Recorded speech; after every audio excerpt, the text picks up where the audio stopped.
Rire et chanson 100% sketch avec Didier Rénal. On attendait Cécile Giroux et Yann Stotz lundi, mardi, personne. Alors enfin, vous êtes là aujourd'hui, c'est pas trop tôt? Ça y est, ben oui, on est venu. Comme Sébastien Baucher n'était pas là, on s'est dit on va venir. D'ailleurs, il y a eu pas mal de courriers qui disaient mais qui sont Giroux et Stotz? Oui. C'est qui ces deux cons? Donc on a décidé, une fois n'est pas coutume, de faire nos bios. Par contre, c'est moi qui ai écrit la bio de Cécile et c'est Cécile qui a écrit ma bio, comme ça on se souvient. Ah, ben en avant, allons-y Yann. Donc je me permets de parler de Cécile Giroux. Cécile Giroux naît à Lyon, dans la capitale lyonnaise, et s'y installe dès sa naissance le 18 juin 1992. Elle fait malencontreusement exploser sa maison en tirant sur le pétard d'une papillote Révillon, ce qui la condamne à vivre dans sa voiture pendant une durée. C'est pendant cette période qu'elle développe rapidement le goût pour le spectacle et les sangles de chameau. Très vite, elle abandonnera les sangles pour se consacrer entièrement au métier de la scène. Elle fait ses armes en piano-bar, où elle apprend le piano et le bar. Tout de suite. Elle devient pendant 2 années consécutives la voix française officielle de Julie Depardieu. Cette dernière étant déjà française, Cécile ne fout rien pendant 2 ans et perd son argent aux courses en pariant sur des chevaux restés à l'écurie.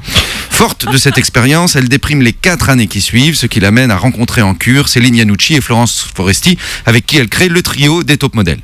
La même année, mais un an plus tôt, le cinéma lui ouvre ses portes car elle tourne successivement dans Le Patient anglais, La Route de Madison et Les Gros Proutes du Sergent Sandwich.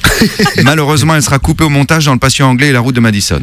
Parallèlement, elle mène une brillante carrière dans l'improvisation théâtrale ainsi que dans la manucure de gros pieds, ce qui lui permet de lier une forte amitié avec Jean-Pierre Castaldi, Jacques Weber et Chaim. Alors à vous, Yann Stotz. Oui, voilà. venge-toi. Alors sachez que Yann Stotz naît le 4 juillet 1932 en Alaska, ce qui fait de lui l'octogénaire le plus jeune de sa génération. Après une violente altercation avec un lion de mer nommé Bernard, il décolle vers la capitale mais est contraint de faire demi-tour à mi-chemin à cause d'un pilote non-voyant.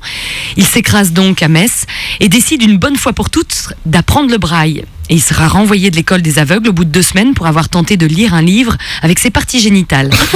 Il devient alors le sosie officiel de Morgan Freeman. Il fait 2 ans d'études en cinéma, puis crée la grande école du surjeu, qui verra tous ses élèves jouer dans le film érotique sur le tiercé Écarté Plus. Fort de cette expérience, il devient alcoolique et vend pendant 15 ans des pantoufles au Tibet. Fort de cette expérience, il se remet à boire, se lance dans l'humour, ainsi que dans une piscine vide. Il restera 10 ans dans l'humour et 3 semaines dans le plâtre. Une fois retapé, il s'entoure de musiciens pour un show à l'américaine. L'Amérique lui fait un procès dans la foulée. Et il avale malencontreusement un bec de saxophone en voulant jouer un slow à son chat. Il perd ses cheveux la même année, un mardi soir, à table. Eh bah dis donc, vous vous êtes bien descendus tous les deux. Bravo, félicitations. Vous êtes avec nous jusqu'à vendredi, hein? Exactement, c'est sûr, c'est normalement. promis. Oh non, nous faites pas ça. Je sais pas, normalement. Revenez demain, il y aura Seb Baucher en plus. Hein. Donc, Alors on sera peut-être pas là. Cécile Giroux et Yann Stotz, c'est un spectacle qui a pour titre Classe. Classe. Hein, on peut le prononcer comme ça? Oui, avec plein de A. Classe. C'est à l'Alhambra à Paris, c'est jusqu'au 25 novembre. C'est ça. À demain. À demain. Demain. Merci les copains.